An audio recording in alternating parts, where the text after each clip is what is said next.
Oke teman-teman ya, kita berjumpa dengan Avante H9 Epastar ya, tronton terbarunya.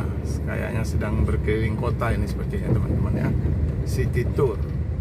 Kita akan ikuti ya, kita akan tempel manis ya tronton ini teman-teman.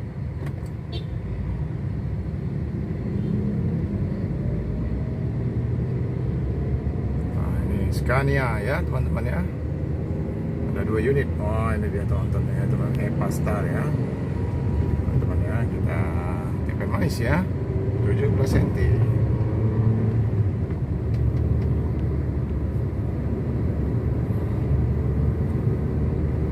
Coba kita sedikit blong. Oh tidak bisa teman-teman ya, lalu lintas yang padat teman-teman. Oke kita akan ikuti tronton ini teman-teman ya. Ada 2 unit ya, satu di depan.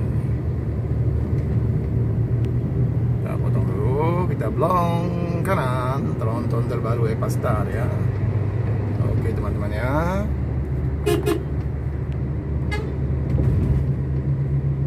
Oke, di depan itu juga teman-teman ya terdapat tronton yang kedua ya, tronton Epastar ya, yang terbaru. Ini kita coba blong juga teman-teman ya.